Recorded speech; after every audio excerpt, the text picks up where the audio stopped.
Well, welcome to the Tool Review channel. Today we're taking a look at the ChannelLock 909 wire crimping tool. Now this can strip 22 to 10 gauge AWG wire. And as you can see here, this is the dipped handled version of this tool. You can also get this tool with the comfort grip handles. I believe it is a part of the Code Blue line that ChannelLock offers, which is their comfort grip line of tools. But as you can see here, we just have these standard blue dipped handles on this tool right here. And as you can see right there, you have the ChannelLock name laser etched onto the surface of the tool, and you have made in the USA right there as well. And then you have your number 909 right there. And this is mainly for crimping copper and aluminum right there. And I believe the cutting jaws on this tool are only meant for copper and aluminum wire as well, or any softer wire for that matter of fact. And then it says right here 10 to 22 AWG only.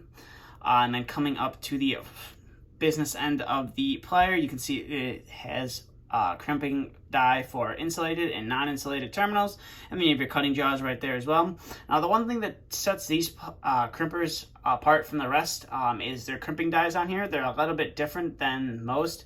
Most of them just have like a large crimping die that is in the center, and then the non-crimping or the non-insulated for non-insulated, and then the insulated ones below that. I just find it different that this is the way ChannelLock decided to do that. And as you can see right there, I have some oil and grease coming out of the pivot, the rivet joint of this pair of pliers. Now that is because I had to put a lot of oil in there when I picked these up. They were super stiff, and I could only open them to about there without really having to struggle just to get them open all the way. And as you can see, I did fairly good on there. They do stick in a few places, but they, a lot better. They're a lot better than when I first got them.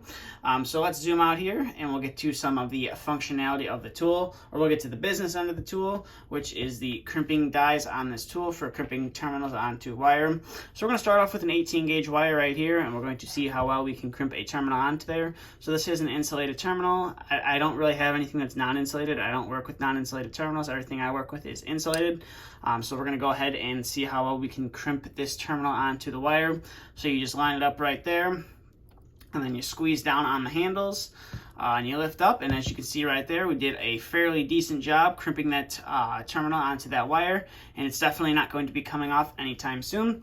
So now we're going to see how well these cutting jaws up here work. So you just kind of put it, just cut that terminal off right there. And as you can see, you are able to cut that terminal off no problem whatsoever. And it cuts through the 18 gauge wire is super smooth, which is nice. So we'll go ahead and set that guy off to the side, and we will bring in our next wire we're going to crimp onto, which is a 14 gauge stranded wire right here. So we'll go ahead and bring a terminal on there. And we'll go ahead and see how well we can crimp this guy onto the terminal, or crimp the terminal onto the wire, and see if we can get this to line up right here. It's something I always seem to struggle with here on camera, is trying to get the stranded wire onto the terminal. So I'll go ahead and get this guy crimped on there and see how well of a crimp we can produce. So I'll go ahead and put that guy in there, and I'll go ahead and squeeze down on it right there. And as you can see right there, take off the tool right there, and it is crimped onto that terminal super well right there. And another thing about this is a 9-inch pair of crimpers, which is super nice. It gives you, a lot of leverage to, crimp down on there to make sure you get a nice tight crimp.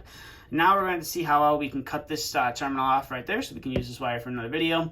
And as you can see right there, cuts through that 14 gauge stranded wire, no problem whatsoever. So we'll go ahead and set that off to the side.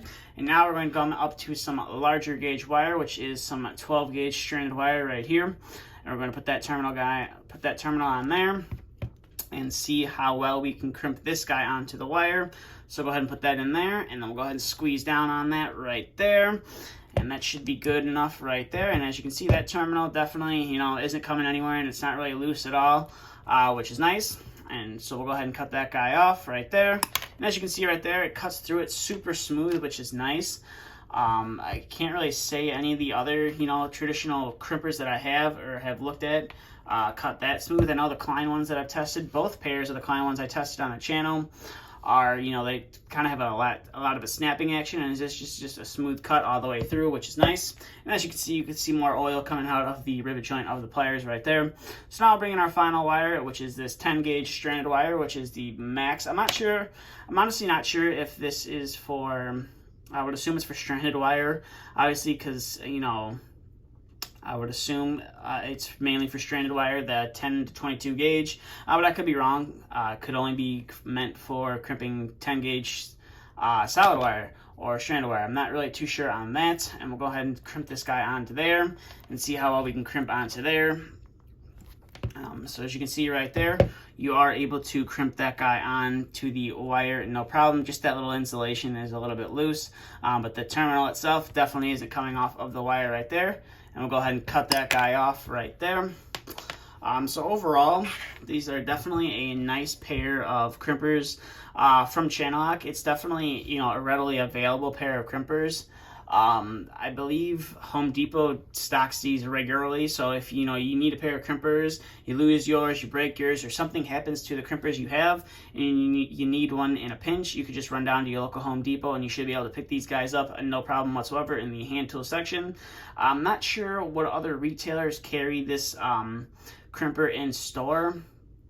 I know, you know, ChannelLock you could pretty much find at Lowe's, Home Depot, Menards, and some of your big box stores like that, but they don't all carry the same amount or the same selection of ChannelLock tools.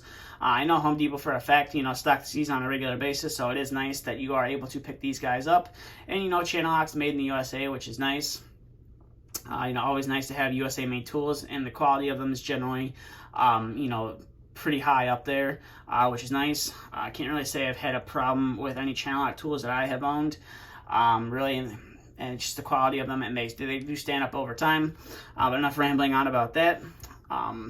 It's overall, it's a nice crimper, especially if you don't want to wait and, you know, hunt a Klein one down, or if you don't want the Milwaukee one, or maybe the Southwire one, and you're at Home Depot, or you have a Home Depot close to you, and readily available, other than, you know, some of the other retailers where you have to go to like Lowe's or Menards for Southwire. And you don't want the Milwaukee one, you can pick this guy up. They're going to be next to each other in the hand tool section. There might be a price difference. I'm not really sure, but you know, it's up to your personal choice if you want one that's made in America or if you want one that's, you know, made overseas. But that's really about it for this video. So if you have any questions, comments, concerns, please feel free to leave them down in the comment section below. And if you are new to the channel and you want to see more content like this, please consider hitting that subscribe button. And if you did enjoy the video, please consider giving it a thumbs up as well. Thank you for watching, and stay tuned for the next video to be uploaded.